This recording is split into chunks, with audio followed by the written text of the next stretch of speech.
12th শুরু করছি আনুষ্ঠানিকভাবে। আজকে ডেট কত বল? ঝপাঝপ চ্যাপ্টার শেষ করতে হবে। তোমরা যত সাপোর্ট করবে তত তাড়াতাড়ি আমাদের সিলেবাস শেষ হবে। কারণ এবারে কিন্তু আর কোনো রকম কোনো গাফিলতি করা যাবে না। আমরা চ্যাপ্টার মোটামুটি বাই নভেম্বর শেষ করব। তাহলে আমাদের টার্গেট হচ্ছে by November end November end আমাদের চ্যাপ্টার ফিনিশ। সমস্ত চ্যাপ্টার যতটা আছে সেই চ্যাপ্টারগুলো আমরা ফিনিশ করতে চেষ্টা করব নভেম্বরের এন্ডে, যাতে করে আমরা অনেকটা টাইম পাই অন্যান্য জিনিসগুলো আলোচনা করার জন্য। ঠিক আছে? সুতরাং আমাদের মোটামুটি পুরো পুরো প্রত্যেকটা জিনিস আমাদের আলোচনা করতে হবে। আর একটা জিনিস হচ্ছে যে সেটিংগুলো বলে দিই। সেটা হচ্ছে প্রতিদিনের থিওরি ক্লাস নোট যেগুলো হবে, এবার একটু প্লিজ সিরিয়াস হয়েও। ক্লাস নোটস যেগুলো থাকবে সেগুলোর একটা খাতা হবে, এটার খাতা একটা হবে, এটা একটা খাতা হবে। আর আমার প্রতিদিনের কিছু কোশ্চেন্স থাকবে, হোমওয়ার্ক থাকবে, এটার একটা খাতা হবে। ঠিক আছে? এই যে ক্লাস নোটস আছে সেই ক্লাস নোটে তোমরা প্র্যাকটিস করো, তোমরা প্রবলেমস করবে, যা করবে করবে, কিন্তু আমার যে কোশ্চেন অ্যান্সার গুলো আমি দেব প্রতিদিন ক্লাসের শেষে, সেই কোশ্চেন অ্যান্সার গুলোকে গুছিয়ে এক্স্যাক্টলি যেমন ভাবে গুছিয়ে তোমরা লিখবে তার জন্য একটা হোমওয়ার্কের খাতা থাকবে। এটা কিন্তু এবার মাস্ট, একদম মাস্ট। কারণ হচ্ছে এই খাতাটাই আলটিমেটলি তোমাদের এইচএস এর যখন পরীক্ষা দেবে তখন কোশ্চেনের ক্ষেত্রে দেখবে একদম হুবহু কোশ্চেন গুলো সব মিলে গেছে, একটাও বাদ যায়নি। সুতরাং এটা কিন্তু খুব important, number one. Number two হচ্ছে যে স্যাটারডে আমি যাব, যে শনিবার আমি যাব সেই শনিবার ক্লাস এন্ডে তোমরা এই খাতা, হোমওয়ার্কের খাতা আমাকে জমা দেবে 15 দিন অন্তর অন্তর। তাহলে 15 দিন অন্তর এই খাতা জমা দেবে। আমি রবিবার তোমাদের দিয়ে দেবো, রবিবার দিয়ে দেবো খাতাটা। দাঁড়া 1 সেকেন্ড, একটু সরি। যাই হোক, তোমাদের একটু ওয়েট করালাম। এবার আমি শুরু করছি। তাহলে হচ্ছে মেন হচ্ছে যে আহ, প্রতি শনিবার, শনিবার যেদিন আমি যাব খাতা জমা কিন্তু পড়তে হবে। শনিবার খাতা জমা মাস্ট, কারণ প্রতিবারই কিছু না কিছু কোশ্চেন থাকবে, একদম মাস্ট। আর আমার ক্ষেত্রে আমি বলছি, যেটা আমি প্রমিস করছি, রবিবার আমি তোমাদেরকে খাতাটা ফেরত দেবো। এই যে খাতার কথা আলোচনা করছি এটা হচ্ছে হোম ওয়ার্ক কপি।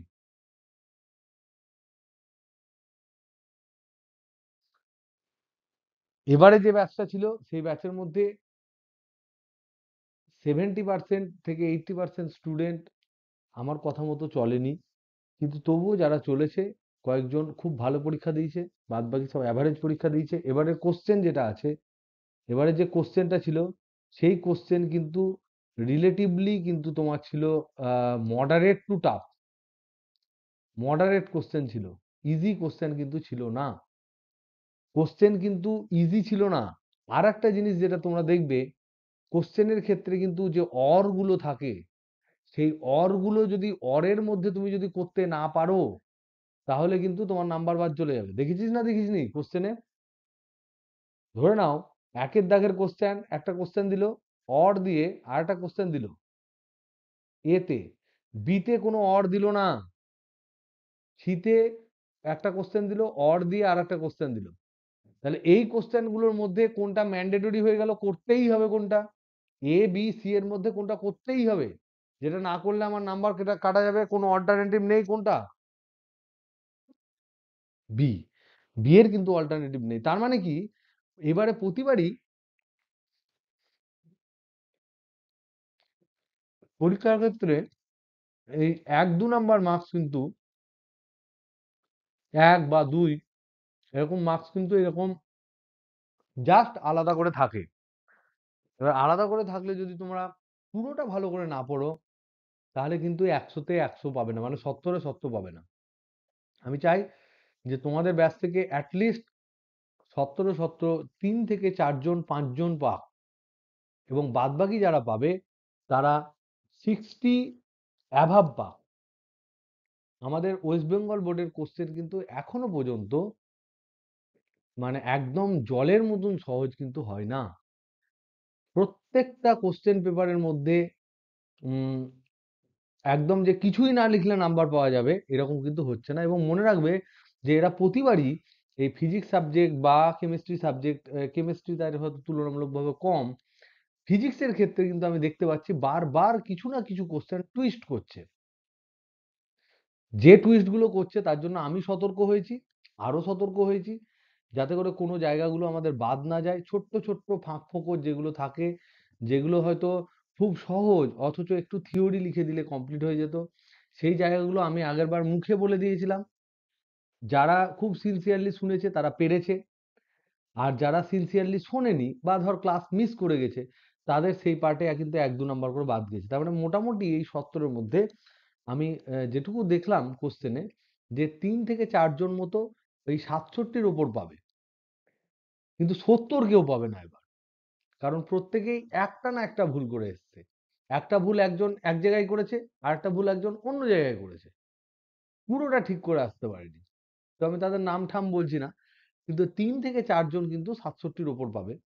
বাদবাকি অ্যাভারেজ রেজাল্ট হবে মোটামুটি ওই 55-র ওপরে। কিছু কিছু স্টুডেন্ট আছে যারা একেবারেই আমার ক্লাস ভালোভাবে করেনি, তারা ওই 70-এর মধ্যে মোটামুটি 30 থেকে 40-এর মধ্যে বা 45-এর মধ্যে পাবে। সুতরাং ভালো টিচার বা ভালো পড়ায় এমন কোনো ব্যাপার কিন্তু ইম্পর্টেন্ট নয়।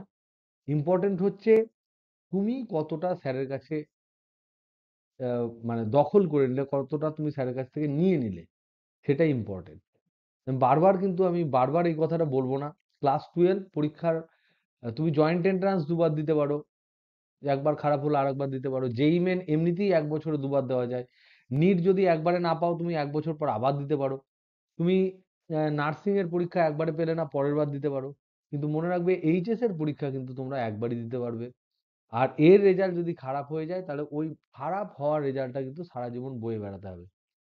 তাই জাস্ট আমি যেহেতু দায়িত্ব নিয়েছি, সম্পূর্ণভাবে যদি আমাকে বিলিভ করতে পারো, আমি যা যা বলবো তাই তাই করতে পারো, তাহলে সত্যতে সত্য পাওয়াটা একদম জলভাত।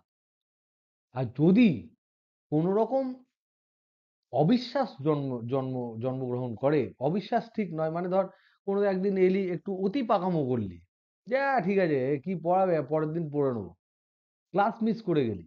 অনলাইন ক্লাস তোমরা যদি কোনো কারণে শরীর খারাপ অমুক খারাপ তমুক খারাপের জন্য যদি মিস করেও যাও, অফলাইন ক্লাস প্লিজ কারুর, আমার বা রিজুর কারুর মিস করো না। কারণ করলে এবারে কিন্তু প্রচন্ড সিনসিয়ারলি রিজুর ক্ষেত্রে রিজু যা যা পড়াচ্ছে এবং যা যা করাবে, কোন কোশ্চেন করাবে, কোন খাতা দেখাবে, কোনখানে কোন জিনিস করাবে, এভরিথিং উই ডিসাইড।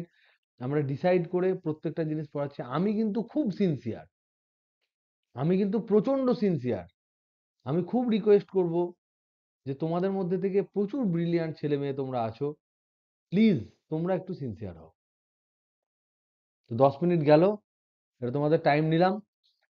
তো এটা বলার জন্য যে এবার কিন্তু 11-এ তোদের যে পড়াটা আমি পড়িয়েছি, সেই পড়াটায় প্রচুর ডিটেলস পড়িয়েছি, প্রচুর জিনিস পড়িয়েছি। ক্লাস 12-এও প্রচুর জিনিস পড়াবো। 11-এর ক্ষেত্রে তোমরা অনেক জায়গায় খুব সিনসিয়ারলি কিন্তু পড়াশোনা করোনি বলে আমার মনে হয়। তো তোমাদের কাছ থেকে তোমরা নিজেরাই নিজেরা বুঝতে পারবে। কিন্তু যে খাতাটা তোমাদের কাছে রয়েছে, পরবর্তীকালে যদি সেই খাতাটা তোমরা একবার রিভাইজ করো, তাহলে বুঝতে পারবে যে অ্যাকচুয়ালি আমরা 11-এ কতটা হাই ফাই পড়াশোনা করেছি। একবার যদি রিভাইজ করো, যখন তোমার পরীক্ষাগুলো থাকবে সামনের, যেগুলো জয়েন্ট এন্ট্রান্স বিভিন্ন ধরনের এন্ট্রান্স এক্সাম যেগুলো থাকবে, সেগুলোতে তুমি বুঝতে পেরে যাবে যে আমরা অ্যাকচুয়ালি কিরকম ধরনের পড়াশোনা করেছি। যারা পুরো ক্লাস করেছো, তাদের ক্ষেত্রে খাতাটা একবার ঝরঝর ঝরঝর করে উল্টে দিলে তারা সমস্ত পরীক্ষায় পাস করে যাবে, এন্ট্রান্স পরীক্ষায় 11-এর পার্টগুলোতে। ক্লাস 12-এর ক্ষেত্রে যেহেতু তোমাদের পরীক্ষা ডিরেক্ট হবে এবং পরীক্ষার রেজাল্টটা খুব ইম্পর্টেন্ট, সেজন্য এক্ষেত্রে কিন্তু আমরা কোনো রকম ভাবে আর সময় পাবো না যে এই খাতাগুলো পরের বার আবার ঝরঝর ঝরঝর করে উল্টাবো। আমরা 11 রিভাইজ করতে পারি, 12 কিন্তু তোমাদেরকে দিনের দিন পড়ে নিতে হবে। এরপর থেকে প্রমিস করছো তো? এটা আওয়াজগুলো শুনি, বল। পড়বি তো প্রচুর ভালো করে?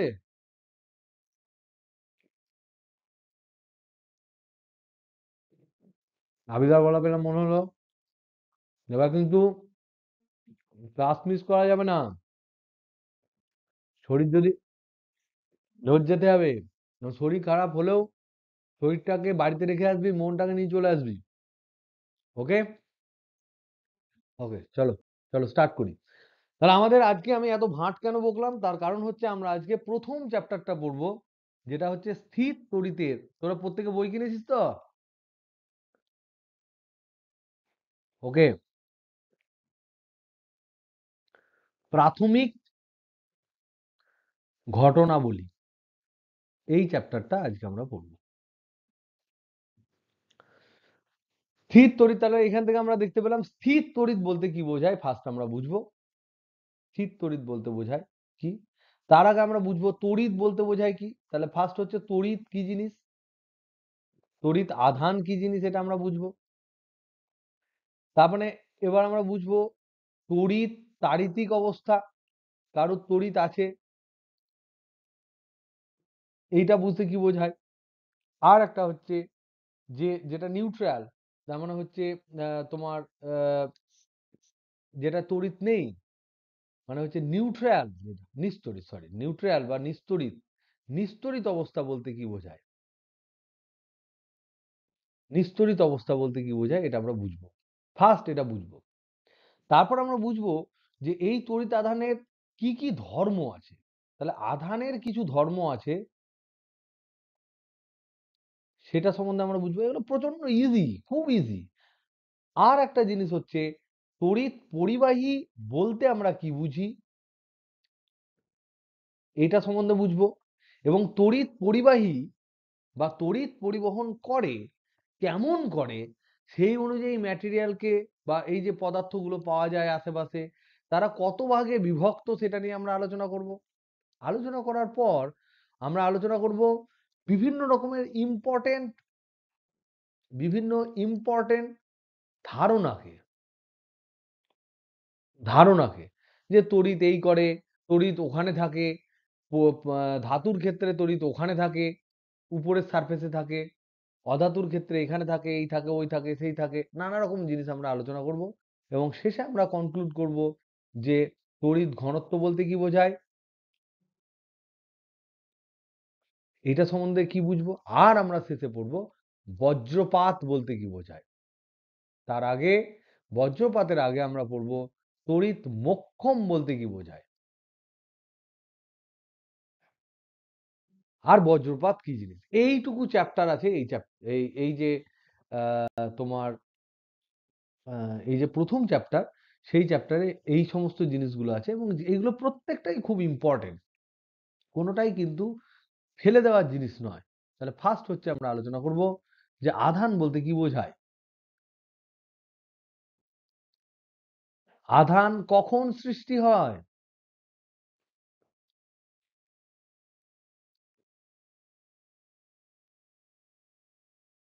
আধান বলতে বোঝায় কি, ইংরেজিতে এইগুলোকে কি বলে, আয়ন,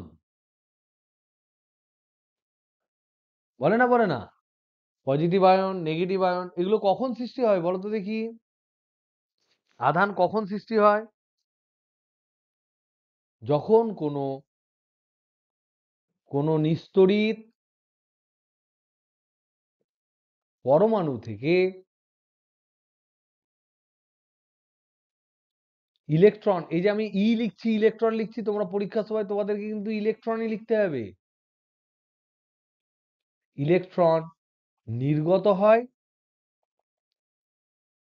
বা ইলেকট্রন ওই পরমাণুতে যুক্ত হয়।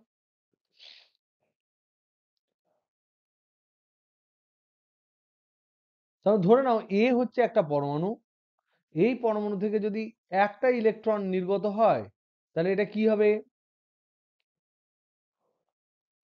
একটা ইলেকট্রন যদি বেরিয়ে যায় এ পরমাণু থেকে, তাহলে কি হবে এটা? তাহলে এ প্লাস হবে। ধরে নাও এ যে পরমাণু আছে সেখানে যদি 5টা ইলেকট্রন বেরিয়ে যায়, তাহলে এটা কি হবে? A5+ হবে। যদি ধরে নাও বি অন্য আর একটা পরমাণু, সে যদি দুখানা ইলেকট্রন নিয়ে নেয়, তাহলে কি হবে? B2- হবে। তাহলে এগুলো আমরা খুব সিম্পল সিম্পল জিনিস জানি। তার মানে আমরা জানি যে কোনো একটা পরমাণু যখন কোনো কারণে সে বাধ্য হয়ে হোক বা ন্যাচারালি হোক, তার ইচ্ছে হচ্ছে বলে হোক, সে তার নিকটবর্তী অষ্টক পূর্তির জন্য হোক, এগুলো তোমরা কেমিস্ট্রিতে জানো, নিকটবর্তী অষ্টক পূর্ণ করার জন্য হোক, সে একটু স্থায়িত্ব পাওয়ার জন্য হোক, স্টেবিলিটি পাওয়ার জন্য হোক, সে যখনই কোনো ইলেকট্রন ছাড়বে বা কোনো ইলেকট্রন বাইরে থেকে গ্রহণ করবে, তখন সে পজিটিভ বা নেগেটিভ হয়ে যায়, এবং তখন যে জিনিসটা তৈরি হয় সেগুলো হচ্ছে আধান সৃষ্টি হয়। এগুলোকে আমরা কি বলবো? আধান। এগুলো হচ্ছে আধান। এই আধানগুলো তখন তৈরি হয়। এবং আমরা দেখতে পেলাম এখানে তিনটে যে আধান তৈরি হলো, তাতে ধরন দু ধরন। একটা হচ্ছে পজিটিভ আধান, একটা নেগেটিভ আধান। তাহলে এই যে আধান, এই আধানগুলো ক ধরনের হয়? আধান বা আয়ন, এটা হতে পারে পজিটিভ, এটা হতে পারে নেগেটিভ। পজিটিভ আধান যেটা হয় তাদেরকে আমরা কি নাম দিই? এদেরকে নাম দিই ক্যাটায়ন। কি গো, বুঝতে পারছো না? ভুলভাল লাগছে? এইগুলোকে বলা হয় অ্যানায়ন। নেগেটিভ আধানকে আমরা বলি অ্যানায়ন। এবার ক্যাটায়ন যেদিকে যায়, কোনো একটা ইলেকট্রোলাইসিস যখন আমরা করি বা তড়িৎ, ইলেকট্রোলাইসিস মানে হচ্ছে তড়িৎ, ওই সরল ভোল্টেজকে কি করা হয়, এটা তড়িৎ বিশ্লেষণ যখন করি, তখন ক্যাটায়ন কোন দিকে যায় গো? তাহলে ক্যাটায়ন যেদিকে যায় তাকে আমরা বলি ক্যাথোড। আর অ্যানায়ন যেদিকে যায় তাদেরকে আমি বলি অ্যানোড। তাহলে এবার বলো তো দেখি, এই যে ক্যাথোড, এটা পজিটিভ হবে না নেগেটিভ হবে? নেগেটিভ। ক্যাটায়ন কোন দিকে যাবে? ক্যাটায়ন তো নিজেই পজিটিভ, তাহলে সে কোন দিকে যাবে? ক্যাথোডের দিকে। তাহলে এইটা হবে নেগেটিভ। আর অ্যানায়ন যেদিকে যায়, অ্যানায়ন নিজে হচ্ছে নেগেটিভ, তাহলে এ যেদিকে যায় অ্যানোড, সেটা হবে পজিটিভ। তাহলে এইভাবে আমরা কিন্তু ভাগ করে থাকি পুরো জিনিসটাকে। ওকে, এটুকু আমরা বুঝলাম। এবার তাহলে আমরা এইটা জিনিস বুঝতে পারলাম যে ইলেকট্রন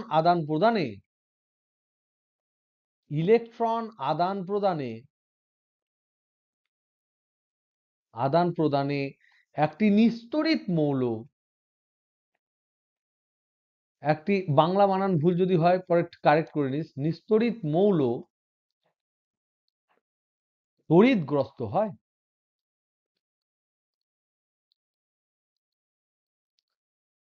এবার আমার কোশ্চেন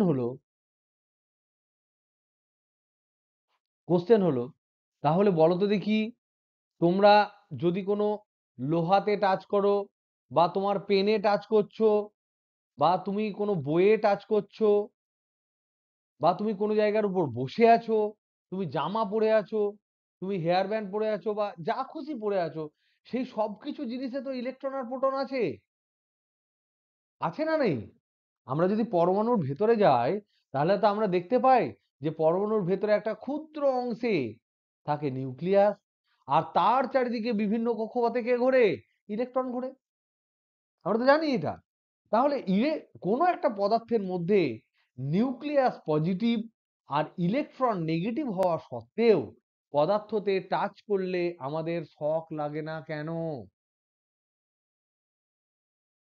আমাদের হ্যাভেলসের যে অ্যাড হয় না, চুলগুলো সব একদম সোজা হয়ে দাঁড়িয়ে যায় শক খেয়ে গেলে, সেরকম হয় না কেন?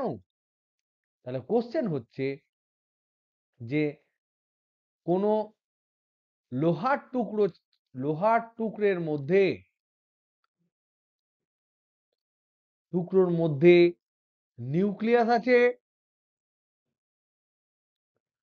যেটা পজিটিভ নিউক্লিয়াস আছে, আবার ইলেকট্রনও আছে, আবার ইলেকট্রনও আছে যেটা হচ্ছে নেগেটিভ। তবুও তবুও লোহার টুকরো হাতে ধরলে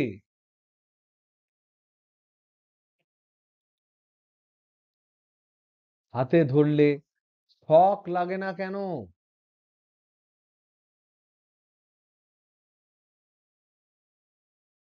শক লাগে কি? এটা ভাবো তো দেখি, কেন লাগে না বলো, বলো। হুম, এখানে বলা হচ্ছে, রিয়া যে পয়েন্টটা বললো, এখানে বলছে যে লোহার পরমাণুতে নিউক্লিয়াসে যে প্রোটন থাকে তার সংখ্যা এবং বিভিন্ন কক্ষপথে ঘূর্ণায়মান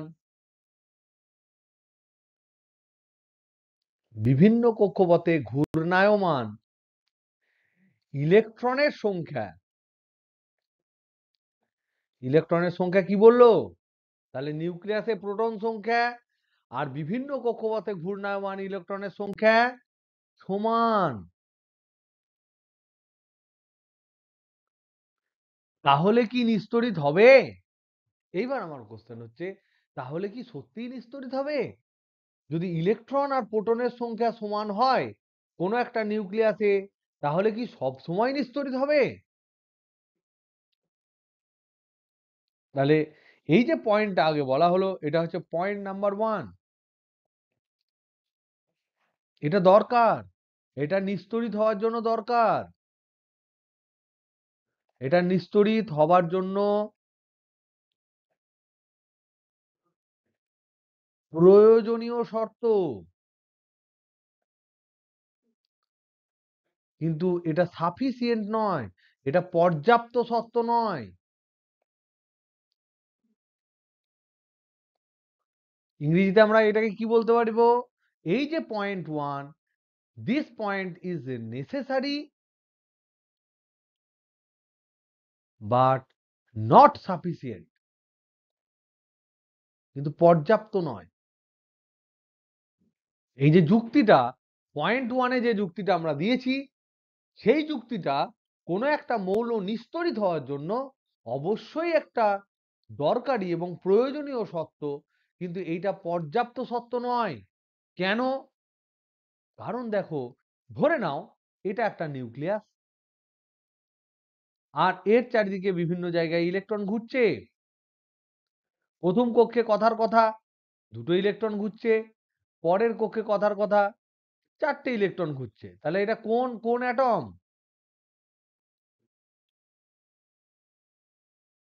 4 আর 2 6, তাহলে 6। এটা কার্বন, এটা কার্বন অ্যাটম।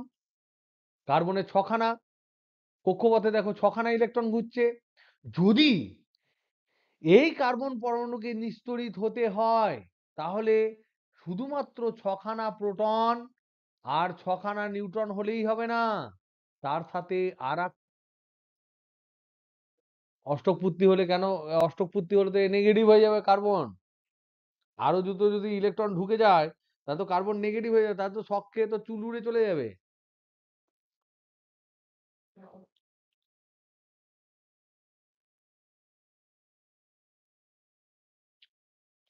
ধরে নাও আমি এখানে একটা নেগেটিভ আধান রাখলাম, এটা নেগেটিভ আধান রাখলাম। যদি নেগেটিভ আধান এখানে রাখি, তাহলে এই কার্বনের কি কি রকম চেহারা দেখা যাবে? কেউ আইডিয়া করতে পারছো? এই কার্বন পরমাণুটা আছে আর তার পাশে একটা নেগেটিভ আধান রাখলাম, তাহলে কি হবে? কি হতে পারে সম্ভাব্য?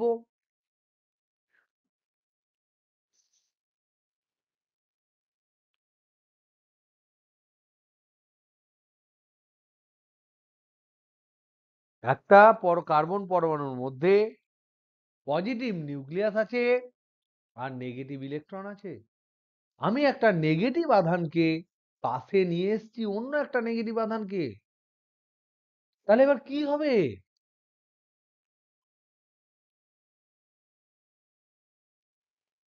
আর ইলেকট্রন গুলো কিছু হবে না। তোমরা জানো তো ইলেকট্রন কিরকম? ইলেকট্রন, বলো। ধরে নাও কার্বন অ্যাটমটা, আমি আরেকবার কোশ্চেনটা বলছি, পরের পাতায় বলছি। ধরে নাও এখানে কার্বন অ্যাটম আছে, 6 প্রোটন, 6 নিউট্রন, আর এখানে বিভিন্ন দিকে ইলেকট্রন গুলো ঘুরছে, কে কক্ষ এল কক্ষ। এখানে ধরে নাও দুখানা ইলেকট্রন আছে, আর এখানে ধরে নাও 4খানা ইলেকট্রন আছে এক্সট্রা। এবার আমি জিজ্ঞেস করছি, এটা তো পজিটিভ, আমি জিজ্ঞেস করছি এখানে ধরে নাও নেগেটিভ আধান রাখলাম, তাহলে কি হবে বলো তো? হুম, তাহলে করলে কি হবে? এটা তো আমি হাতে ধরে আছি, এটা ধর রাখা আছে, রাখা আছে মানে এ তো সরে পালাবে না, তাহলে কে সরে পালাবে? আর এই যে পুরো নিউক্লিয়াসটা এটা পজিটিভ, এই পুরো নিউক্লিয়াসটা হচ্ছে পজিটিভ, এটা হচ্ছে ধনাত্মক। এবার তোমরা বলো, ইলেকট্রন যখন বিভিন্ন কক্ষপথে ঘোরে, তোমরা কেমিস্ট্রিতে পড়েছো যে কক্ষক বলে একটা ব্যাপার আছে, অরবাইটাল, অরবাইটাল বলে একটা জিনিস পড়েছো তো? অরবাইটাল কি? কক্ষকের সংজ্ঞা কি? কক্ষক বলতে বোঝায় নিউক্লিয়াসের চারিদিকে সেই ত্রিমাত্রিক দেশ যেখানে ইলেকট্রন পাওয়ার সম্ভাবনা সর্বাধিক, হ্যাঁ কি না? তাহলে এটা হচ্ছে নিউক্লিয়াসের, নিউক্লিয়াসের চারিদিকে সেই 3D জায়গা, রিজিয়ন বা জায়গা, অঞ্চল, অঞ্চল যেখানে ইলেকট্রন পাওয়ার সম্ভাবনা সর্বাধিক। তার মানে কি? তার মানে হচ্ছে যে এখানে কিন্তু ইলেকট্রন থাকে না, ইলেকট্রনের একটা মেঘ থাকে। একটা ইলেকট্রন অরবাইটালে থাকে, অরবাইটাল কিন্তু কোনো একটা ঘরের মতন জায়গা নয়, কারণ ইলেকট্রন তো ঘুরতে থাকে। তার মানে অ্যাকচুয়ালি কি হয়, দেখতে কেমন হয়? অ্যাকচুয়ালি যদি আমরা দেখতে দেখি, তাহলে আমাদেরকে 1s2 2s2 2p6 এ যেতে হবে। তাহলে যদি আমরা দেখি 1s2 2s2 2p2, তাহলে বলো তো দেখি এস এর চেহারা কেমন হয়? এস এস অরবিটালের চেহারা গোলক হয়তো, না হয় না? এটা হয় গোলক। পি অরবিটাল, তাহলে এইটা একটা গোলক থাকলো প্রথমেরটা। তার মানে এইটা যদি নিউক্লিয়াস হয়, 1s যদি থাকে, এইখানে গোলকের মতন একটা জায়গায় ইলেকট্রনের একটা মেঘ থাকবে, দুটো ইলেকট্রন এখানে ঘুরছে, এইটা হচ্ছে 1s2। তারপরে 2s এর ক্ষেত্রে দেখছি 2 নম্বরের কক্ষে একটা গোলকও আছে, আর পি অরবিটালের চেহারা কেমন হয়? ডাম্বেল হয়। ডাম্বেল বানানটা কি রে? ডিউএম বি ই এল এল, দেখে নিস ডাম্বেল বানানটা। তো যাই হোক, এরকম ডাম্বেল হয় এরকম। আর ডি অরবিটাল কেমন হয়? এটা হচ্ছে ডবল ডাম্বেল, এরকম হয়তো নাকি? এই যে চেহারা, এগুলো কি? এগুলো হচ্ছে যে এই জায়গাগুলোতে ইলেকট্রন পাওয়ার সম্ভাবনা সর্বাধিক। তাহলে এখানে আমি বলার চেষ্টা কি করলাম? আমি কি কেমিস্ট্রি পড়ানোর চেষ্টা করিনি? আমি বলার চেষ্টা এটাই করলাম যে আমরা যে ছোটবেলায় জানতাম যে কে কক্ষে ইলেকট্রন একটা শুধুমাত্র বৃত্তাকার পথে ঘোরে, সেটা ঠিক নয়। সেটা আরো মডিফাইড হয়ে আমরা কি পেলাম, যে বৃত্তাকার পথের ব্যাসার্ধ বলেছে ওইটা না হয় ঠিক আছে, কিন্তু তার চারিদিকে ইলেকট্রন একটা গোলাকাকৃতি একটা 3D জায়গার মতন, ফুটবলের একটা জায়গার মতন বিভিন্ন একটা জায়গায় ইলেকট্রনের মেঘ ঘুরে বেড়ায়। তার মানে এর চারিদিকেও একটা মেঘ ঘুরে বেড়াবে, এখানে একটা 2s2, আমি জানি না ইলেকট্রনটা এক্স্যাক্টলি কোথায় আছে, এইরকম একটা জায়গায় যদি আমি এখানে, এবার এইটা ঋণাত্মক, যদি ইলেকট্রন এখানে ঘুরে বেড়ায় তাহলে এগুলো হচ্ছে নেগেটিভ, এটাও হলো নেগেটিভ। এবার যদি আমি এখানে নেগেটিভ রাখি, নেগেটিভ নেগেটিভকে বিকর্ষণ করবে, তাহলে আমাদের মনে রাখতে হবে নিউক্লিয়াস হচ্ছে আমাদের মাথা, আর ইলেকট্রন গুলো হচ্ছে আমাদের মেয়েদের যেমন বড় বড় চুল থাকে, সেটা হচ্ছে চুল, বিশাল লং চুল, লং হেয়ার। যদি তুই চারিদিকে টাইটলি বেঁধে রাখিস তাহলে ভালো, আদারওয়াইজ যদি এই নেগেটিভ দেওয়া মানে হচ্ছে তোর মুখের দিকে ফ্যান চালিয়ে দেওয়া, কারণ তোমার চুলটাকেও বিকর্ষণ করবে। তাহলে তোমার চুল যদি নেগেটিভ হয়, তাহলে নেগেটিভের দ্বারা বিকর্ষিত হবে, তাহলে আলটিমেটলি কি হবে, আলটিমেটলি হবে এটা যদি নিউক্লিয়াস হয়, ইলেকট্রনের মেঘটা এই বরাবর সরে যাবে, যাবে না যাবে না? তাহলে এটা যদি নেগেটিভ হয়, এই তো ঠেলে দেবে, বিকর্ষণ করবে, তাহলে এই পার্টটা হয়ে যাবে নেগেটিভ। তাহলে তুমি যদি এখানে টাচ করো খাবে শক, এখানে টাচ করো তাহলেও শক খাবে। তাহলে কিন্তু একটা নেগেটিভ তৈরি হলো, একটা পজিটিভ তৈরি হলো, তাহলে কটা মেরু তৈরি হলো? তাহলে এইটাকে বলা হয় দ্বিমেরু। আর দ্বিমেরু যদি হয়, তাহলে তুমি যে কোনো একটা মেরুতে যদি টাচ করো তাহলে তো ভটাম করে শক খাবে, হ্যাঁ কি না? তাহলে কি সমান প্রোটন সমান ইলেকট্রন থাকলেই কি নিস্তড়িত হবে? তাহলে আর কি হতে হবে, সেকেন্ড সত্যটা কি? তাহলে এখানে আমরা দেখলাম, মানে কনক্লুশন কি পেলাম, কনক্লুশন পেলাম এটাই, সমান সংখ্যক ইলেকট্রন এবং প্রোটন থাকলেই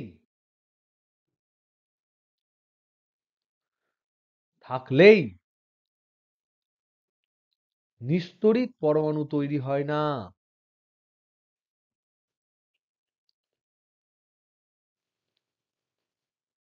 থাকলেই হয় না। তাহলে আমাদের কি দরকার, এর সাথে সাথে আর একটা জিনিস দরকার, সেটা হচ্ছে পজিটিভের কেন্দ্রবিন্দু এবং ইলেকট্রনের যে মেঘ, তার যে কেন্দ্রবিন্দু মানে centre of mass, centre of mass মানে কি ভর কেন্দ্র, ওই দুটো একই বিন্দু হতে হবে। তাহলে আর একটা সত্য কি, অ্যাডিশনাল সত্য কি, আর একটা অ্যাডিশনাল শর্ত এলো, অ্যাডিশনাল শর্ত হচ্ছে যে পজিটিভ নিউক্লিয়াসের কেন্দ্রবিন্দু কেন্দ্রবিন্দু এবং ইলেকট্রনের ভরকেন্দ্র একই বিন্দু হতে হবে, একই বিন্দু হতে হবে, তবেই নিস্তড়িত হবে। মানে কি, ওকে সুন্দর সেজে থাকতে হবে, এখানে নিউক্লিয়াস পজিটিভ, এর চারিদিকে এই ইলেকট্রন ঘুরছে, এর চারিদিকে এই ক্লাউড ঘুরছে। তাহলে এখানে দেখো তো, এখানে যদি ইলেকট্রনের মেঘ থাকে,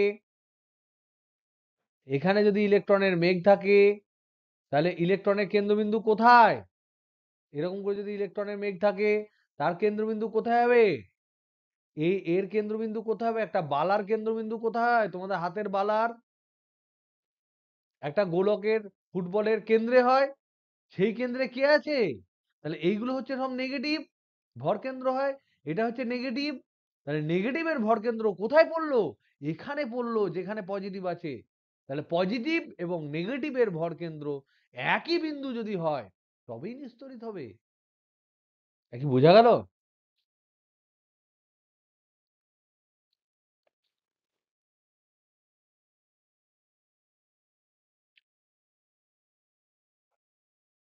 তাহলে হবে না। না, তাহলে হবে না। সে হ্যাঁ, সেই জন্যই তো বলেছি। প্রথম সত্যটা হচ্ছে প্রয়োজনীয় সত্য। কিন্তু সেটা পর্যাপ্ত সত্য নয়। তাহলে first condition is a necessary condition, ওটা দরকার। But it is not sufficient. তাহলে নিস্তড়িত হওয়ার শর্ত কি?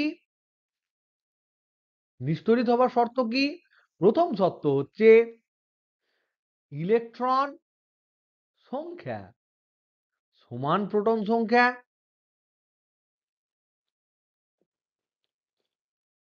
আর ২ নাম্বার হচ্ছে ইলেকট্রনের কেন্দ্রবিন্দু, সেন্টার অফ মাস বা ভর কেন্দ্র, এইটা সমান হবে নিউক্লিয়াসের ভর কেন্দ্র।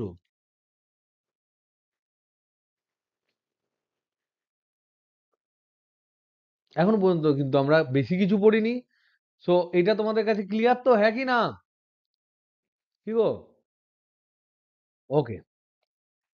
এবার হচ্ছে আধানের ধর্মাবলী। এটা নিশ্চয়ই ক্লিয়ার হবে। এগুলো খুব সহজ সহজ জিনিসপত্র পড়াচ্ছি।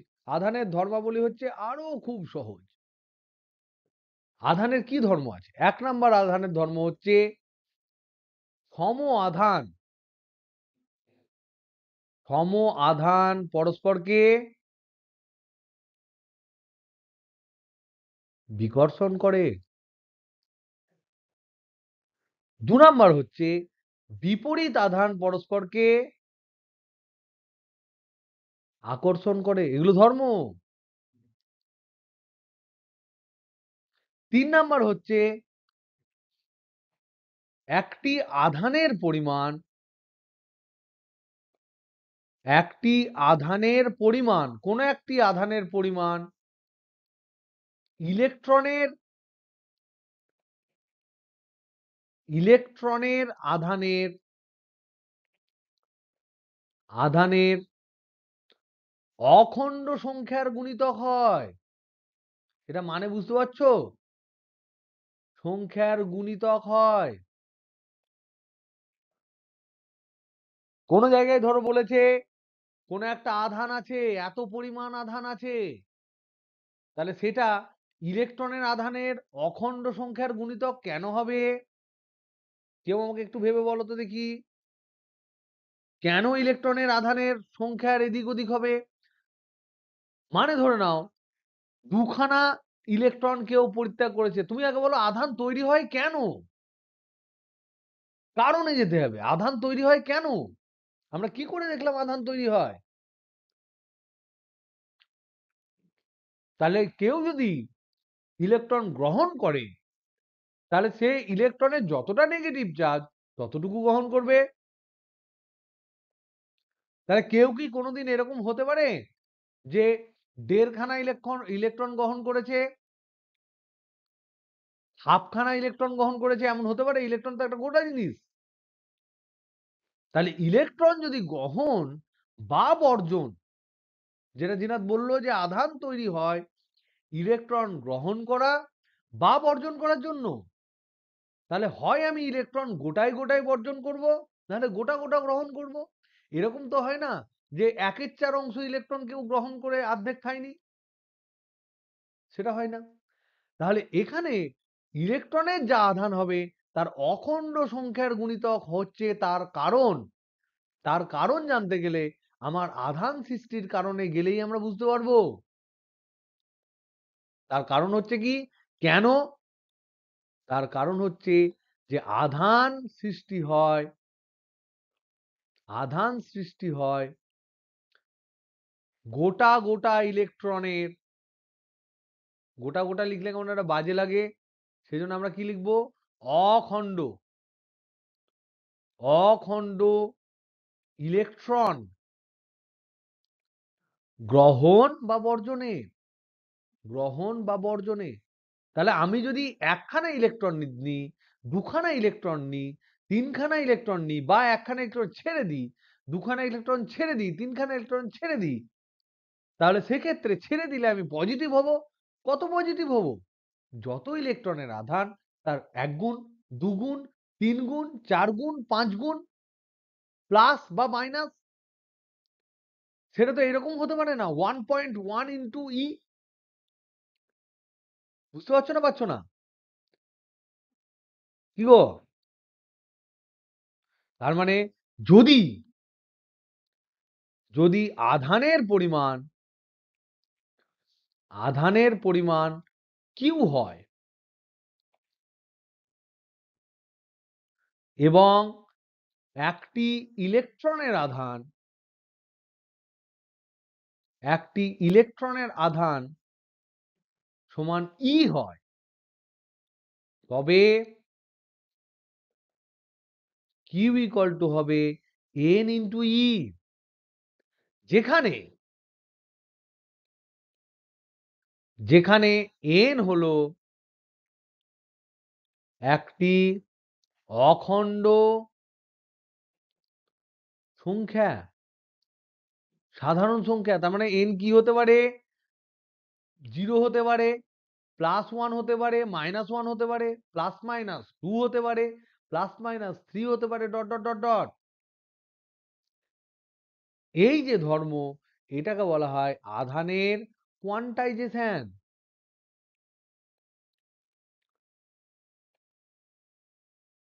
কোয়ান্টাইজেশন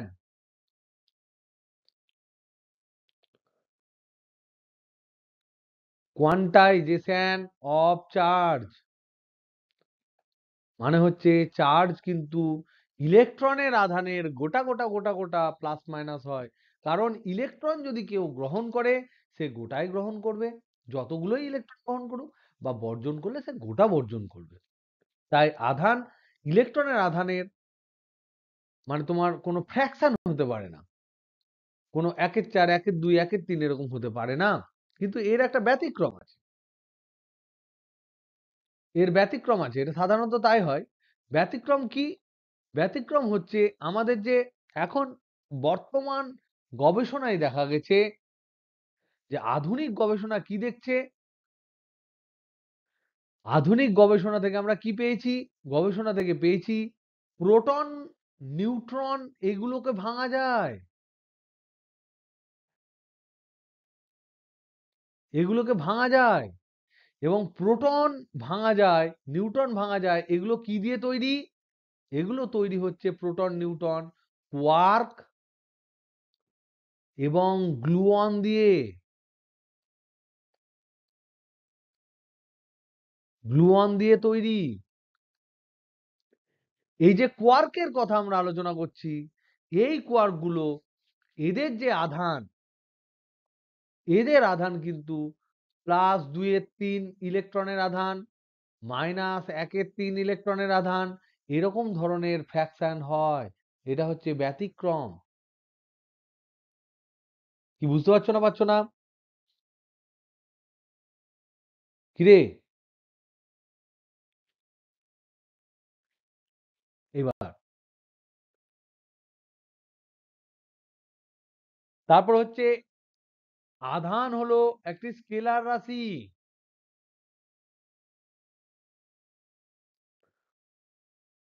একে মাপা যায়, এটি একটি স্কেলার রাশি।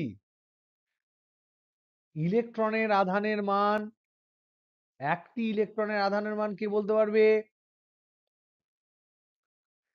একটি ইলেকট্রনের আধানের মান কত? ই সমান -1.6 ইন্টু 10⁻⁻19 কুলম্ব। তাহলে এখান থেকে আমরা দেখতে পেলাম আধানের এসআই পদ্ধতিতে একক কত? আধানের একক যেটা, এটা এসআই এক ধরনের হবে, সিজিএস এক ধরনের হবে। এসআই পদ্ধতিতে তড়িৎ আধানের একক হচ্ছে কুলম্ব,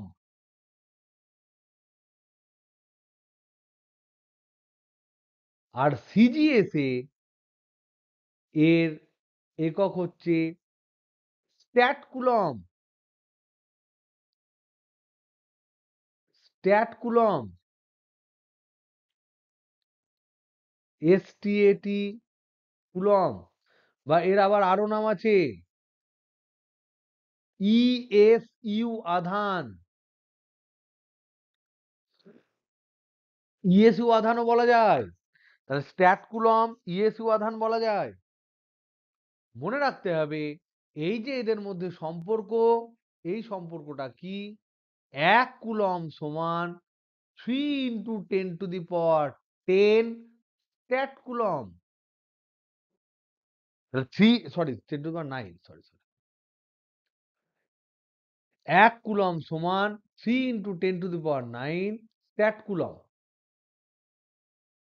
এই সম্পর্কটা কিন্তু ইম্পর্টেন্ট। তাহলে এখানে আমরা জানলাম আধান কেরালা রাশি, আধানের একক আছে, আধানের মাত্রাটা আমরা এখন করে দিতে পারি।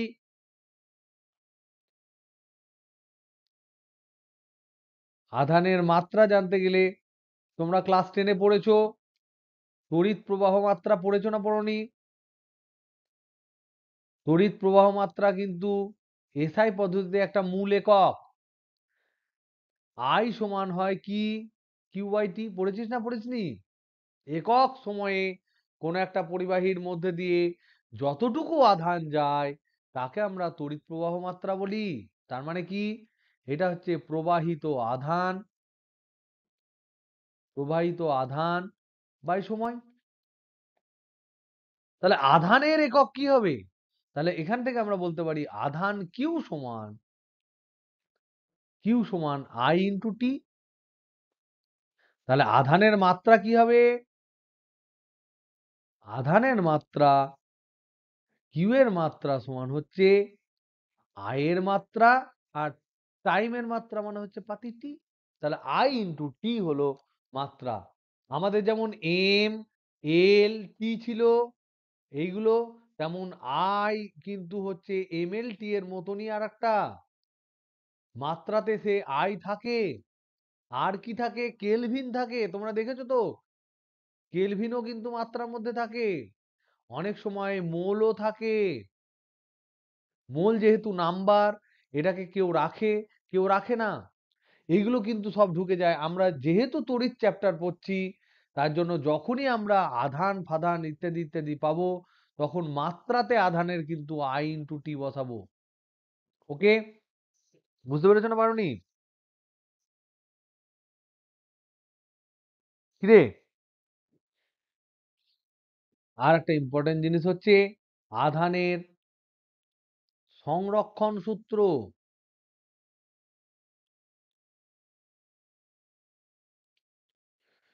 এটা কি বলছে? কনজারভেশন অফ চার্জ বলছে যে কোনো একটি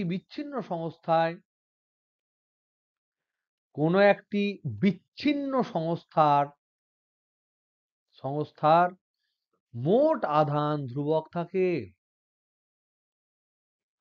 মোট আধান ধ্রুবক থাকে মানে কি? যদি কোথাও পজিটিভ সৃষ্টি হয় আধান বিচ্ছিন্ন সংস্থার মধ্যে, তাহলে জানতে হবে ওই বিচ্ছিন্ন সংস্থার মধ্যে আর একটা জায়গায় নেগেটিভ সৃষ্টি হয়েছে। কোথাও যদি ইলেকট্রন বেড়ে যায়, তাহলে জানতে হবে নিশ্চয়ই কোথা থেকে ইলেকট্রন সরে চলে এসছে। তাই ইলেকট্রন যদি কোথাও বেড়ে যায়, সে হয়ে যাবে নেগেটিভ। ইলেকট্রন যেখান থেকে বেরিয়ে আসছে সে হয়ে যাবে পজিটিভ। তার মানে আধান কিন্তু সংরক্ষিত থাকবে। এটা ইম্পর্টেন্ট। এবার হচ্ছে আকর্ষণ আর বিকর্ষণ, এই দুটোর মধ্যে তড়িৎগ্রস্ততার প্রমাণ সব থেকে ভালো প্রমাণ হচ্ছে বিকর্ষণ। এদের মধ্যে এদের মধ্যে তড়িৎগ্রস্ততার মানে কেউ যে তড়িৎগ্রস্ত হয়েছে, সেই তড়িৎগ্রস্ততার প্রকৃষ্ট প্রমাণ হলো বিকর্ষণ। তোমরা এটা ক্লাস 8 বা 9-এ কোথাও পড়েছো বা 10-এ পড়েছো যে দুটো আধান পরস্পরকে আকর্ষণ করে, দুটো আধান পরস্পরকে বিকর্ষণ করে। যদি বিকর্ষণ করে তাহলে জানতে হবে ওরা দুজনেই তড়িৎগ্রস্ত। কিন্তু আকর্ষণ করা মানেই যে দুজনে তড়িৎগ্রস্ত তা কিন্তু বলা যাবে না। কেন? এটা কিন্তু বুঝতে হবে।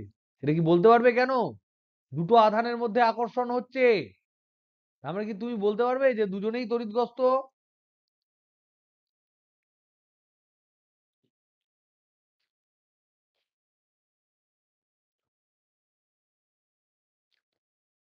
তাহলে দেখো আকর্ষণ কোন কোন ক্ষেত্রে হয়,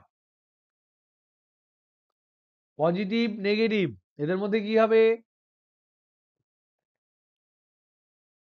নেগেটিভ পজিটিভ এদের মধ্যে কি হবে,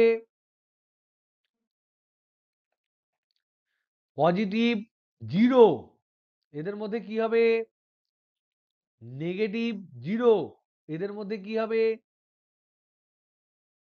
বলতে পারবে কি হবে?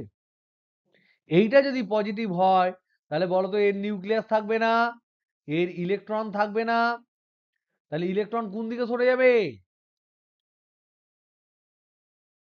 ইলেকট্রন গুলো কোন দিকে সরে যাবে, এটা যদি পজিটিভ হয় তাহলে ইলেকট্রন এইদিকে অ্যাট্রাক্টেড হবে, ইলেকট্রন গুলো,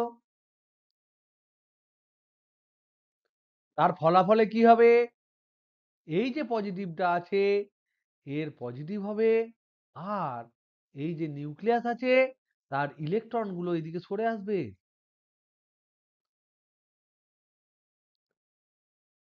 এবার আমাকে বলো, এই যে পজিটিভ এই নেগেটিভকে কি করবে,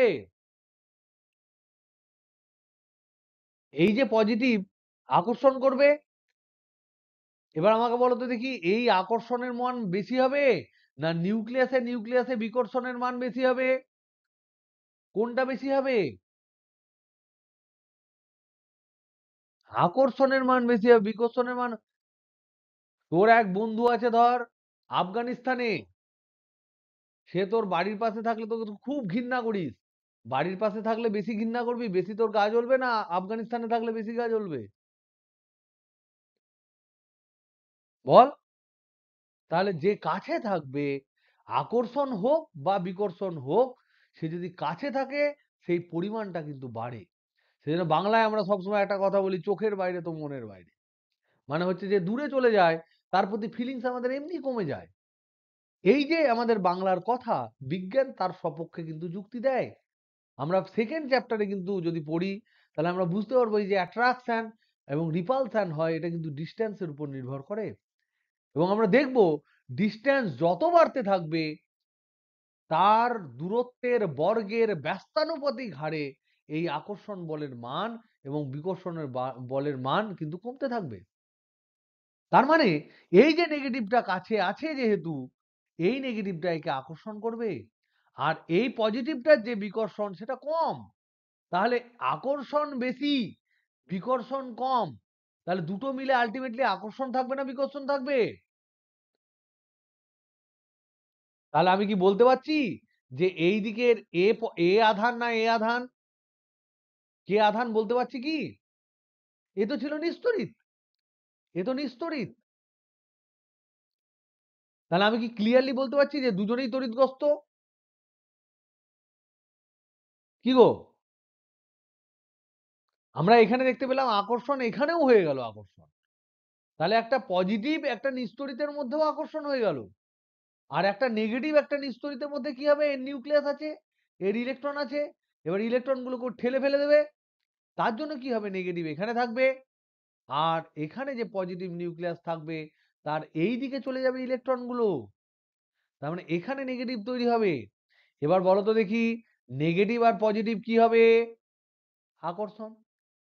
আর এই নেগেটিভ কে করবে বিকর্ষণ, কিন্তু এই বিকর্ষণ বলের মান কম, বলের মান কম কারণ দূরে আছে। তাই দূরে থাকার জন্য মান কমের জন্য একটা বস্তুকে আমি টেনে ধরেছি, আকর্ষণ করেছি, ধরে নাও 10 নিউটন বলে, আর ওই সংস্থাকে আমি ঠেলে দিয়েছি 3 নিউটন বলে, তাহলে তো আমি 7 নিউটন বলে ওকে টানলাম। তাহলে এখানে এ নিস্তড়িত হওয়া সত্ত্বেও আর এ পজিটিভ হওয়া নেগেটিভ হওয়া সত্ত্বেও আমরা দেখছি এখানেও আকর্ষণ হচ্ছে। তাহলে বলো তো দেখি, আকর্ষণ তো সব ক্ষেত্রে হচ্ছে, তাহলে আকর্ষণ হওয়া মানেই যে দুজনে 100% দুজনেই আহিত বা তড়িৎগ্রস্ত, সেটা কি তুমি বলতে পারছো? সব সময় কি বলতে পারছো? তার মানে আকর্ষণ দুটি বিপরীত ধর্মী আধান বা বা একটি পজিটিভ বা নেগেটিভ আধান এবং নিস্তড়িত পরমাণুর মধ্যেও হয়, পরমাণুর মধ্যেও হয়। তাই তাই আকর্ষণ মানেই যে দুটি পরমাণু তড়িৎগস্ত,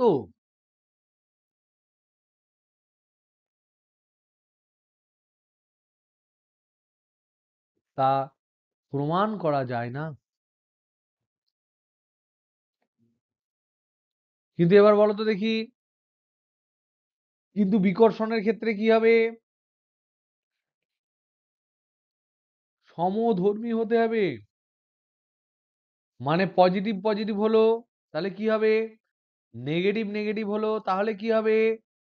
আর ধরো কিছুই নাই, তাদের মধ্যে কি হবে? পজিটিভ পজিটিভ পজিটিভ পজিটিভের মধ্যে কি হবে? বিকর্ষণ হবে। দুজন নেগেটিভ হলে কি হবে? বিকর্ষণ হবে। আর দুজনেই যদি নিউট্রাল হয় তাহলে কিছু হবে? দুজনেই যদি নিউট্রাল হয় তাহলে নো আকর্ষণ, নো আকর্ষণ, নো বিকর্ষণ। তাহলে দেখো, এখান থেকে আমরা একদম শিওর শট বলতে পারি যে এইখানে যেহেতু বিকর্ষণ যদি হতে হয় তাহলে অবশ্যই দুজনকে তড়িৎগ্রস্ত হতেই হবে। তাহলে বিকর্ষণের ক্ষেত্রে এই ক্ষেত্রে অবশ্যই দুটি পরমাণুকে তড়িৎগ্রস্ত হতেই হবে।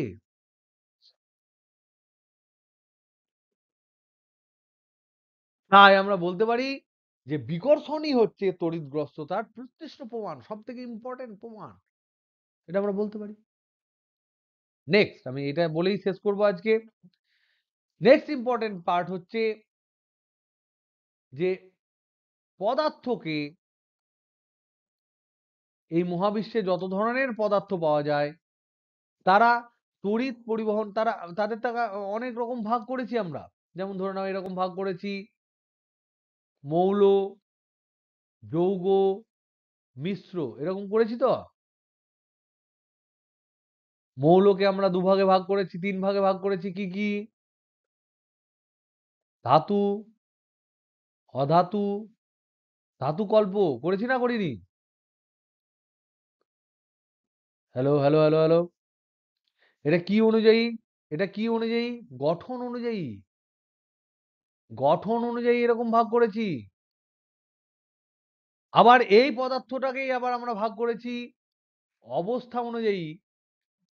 এটাকে আমরা, আমি তোমাদেরকে জাস্ট বোঝানোর চেষ্টা করছি পদার্থকে আমরা কত রকম ভাবে কত দিকে ভাগ করতে পারি। এই পদার্থকে আবার আমরা অবস্থা অনুযায়ী কি ভাগে ভাগ করেছি বলো? কত ভাগে ভাগ করেছি অবস্থা অনুযায়ী পদার্থকে? কঠিন, তরল, গ্যাসীয়, আর কি? প্লাজমা। Very good, plasma. আর কি? সান্দ্র।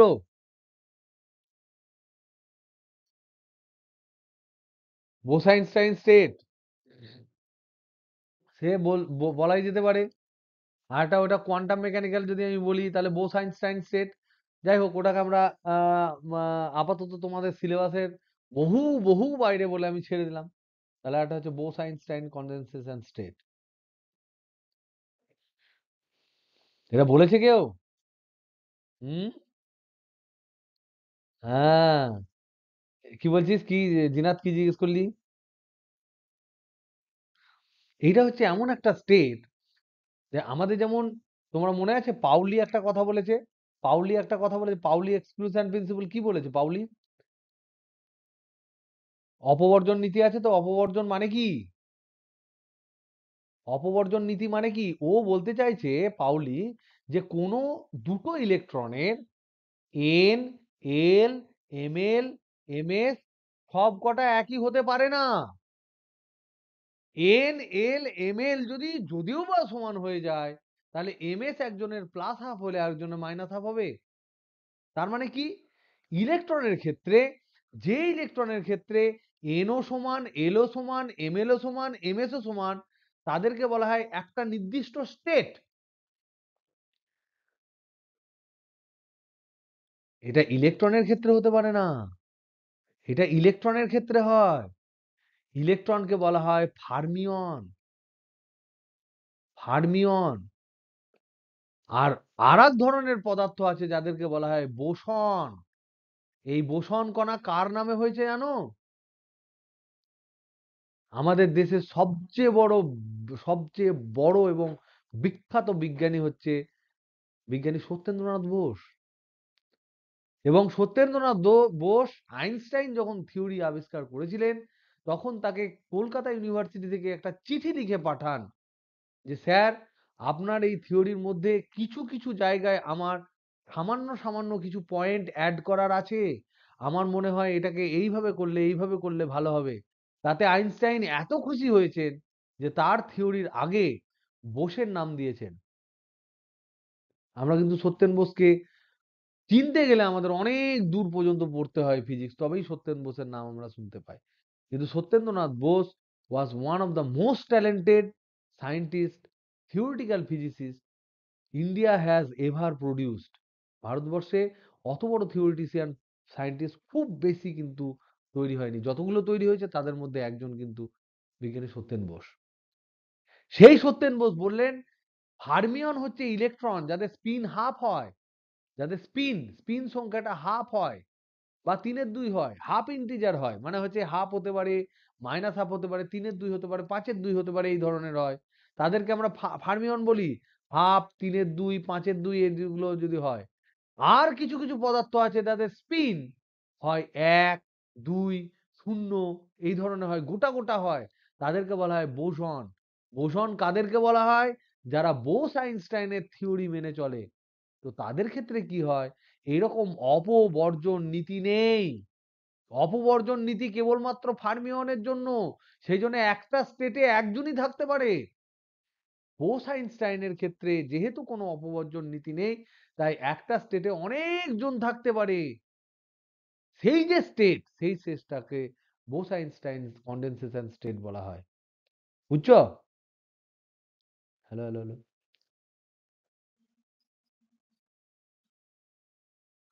হ্যাঁ হ্যাঁ হ্যাঁ হ্যাঁ হ্যাঁ, ঘূর্ণন,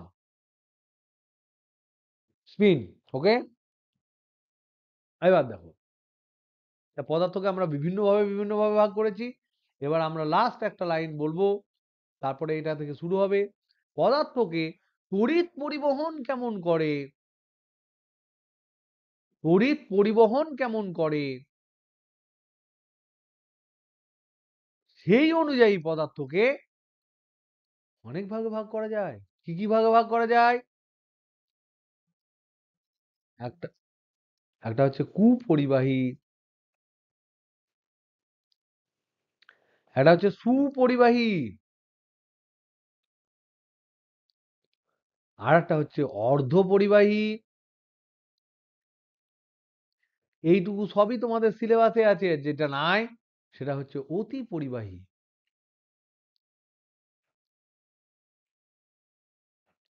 ইংরেজিতে এদের নাম কি? Bad conductor.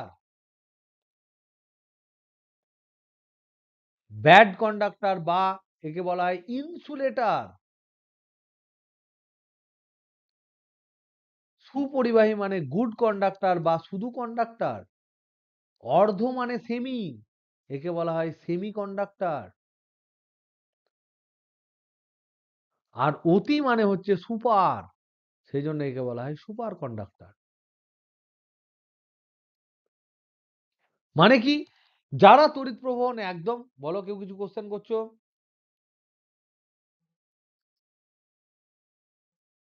একদম তাই। কুপরিবাহী মানে এর ক্ষেত্রে রোধ প্রচুর, এত রোধ যে কারেন্ট এর মধ্যে দিয়ে যাবে না, তড়িৎ পরিবহনই করতে পারবে না। সুপরিবাহী মানে হচ্ছে রোধ কম, প্রবাহ যাবে। সুপরিবাহী এদের জন্য ধাতুর উপর মুক্ত ইলেকট্রন থাকে। এগুলো সব আমরা ডিটেলসে আলোচনা করব ধীরে ধীরে। আপাতত তোমরা কুইজের মতো করে জানো এই সব জিনিসগুলো পরপর চ্যাপ্টারে এগুলো ব্যাখ্যা করার আছে। আর অর্ধপরিবাহিত একটা বিরাট বড় চ্যাপ্টার। এর ক্ষেত্রে কি হয়? এর ক্ষেত্রে হচ্ছে কম উষ্ণতায়, কম উষ্ণতায় এটা কুপরিবাহী। যখন উষ্ণতা কম তখন এ তড়িৎ প্রবহন করবে না। কিন্তু কিন্তু উষ্ণতা বৃদ্ধি পেলে, উষ্ণতা বৃদ্ধিতে সুপরিবাহী হয়ে যায়। এই ধরনের পরিবাহীকে অর্ধপরিবাহী বলে। আর অতি পরিবাহী কি বলছে? খুবই কম উষ্ণতা, খুবই কম উষ্ণতায়, খুবই কম উষ্ণতায়, খুবই কম উষ্ণতা মানে কি? একদম 0 কেলভিনের কাছাকাছি। 0 কেলভিন কেমন? 0 কেলভিনে তোমার বরফ, জল বরফে পরিণত হবে কি হবে না? কখন হবে? 0 কেলভিনে হবে না কততে হবে? 273 কেলভিনে জল বরফ হয়। তাহলে 0 কেলভিন মানে কত ঠান্ডা বুঝতে পারছো?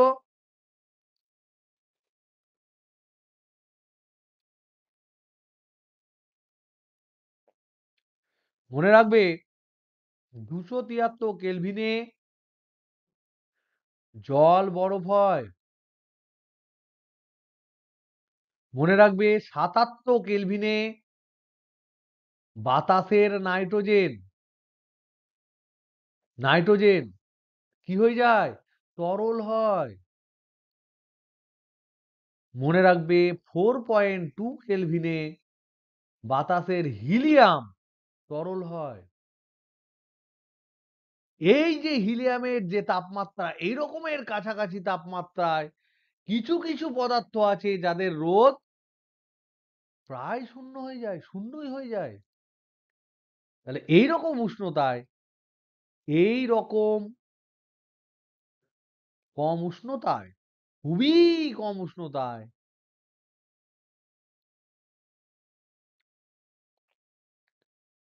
উষ্ণতায় কিছু পদার্থের রোধ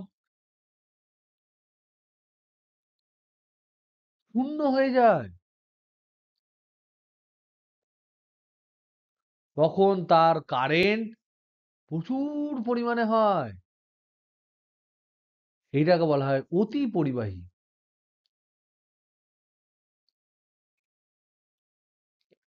আমাদের যে সাইক্লোটনে আমরা কাজ করি, আমাদের যে কলকাতায় যে সাইক্লোটন আছে সেটাকে বলা হয় সুপার কন্ডাক্টিং সাইক্লোটন। সেখানে যে তারটা আছে সেই তারটা অ্যাকচুয়ালি অতি পরিবাহী। আমাদের যে বাড়িতে যে কারেন্ট যায় সেগুলো 5 অ্যাম্পিয়ার কারেন্ট যায়, আর আমরা যে কারেন্ট পাঠাই সেগুলো 1000 অ্যাম্পিয়ার কারেন্ট পাঠাই। কত গুণ? বলো কত গুণ? প্রায় 200 গুণ। হুম, আছে। এবং এগুলোকে ব্যবহার করে আমরা শুধু ইন্ডিয়া নয়, বিভিন্ন মডার্ন দেশ আরো অ্যাডভান্স স্টেজে ইউজ করে। আমরা এগুলো ইউজ করা শিখছি, ব্যবহার করছি। আমাদের এখানেও বিভিন্ন রিসার্চ হচ্ছে অতি পরিবাহীর উপর। শুধু অতি পরিবাহী নয়, অর্ধপরিবাহীর উপরেও প্রচুর রিসার্চ হয়েছে, এখনো হচ্ছে। এবং মনে রাখবে এই যে আমরা ফোন, এই যে ল্যাপটপ ইউজ করছি, ফোন ইউজ করছি, আমরা রেডিও ইউজ করছি, অমুক ইউজ করছি, তমুক ইউজ করছি, সব হচ্ছে সেমিকন্ডাক্টর দিয়ে তৈরি।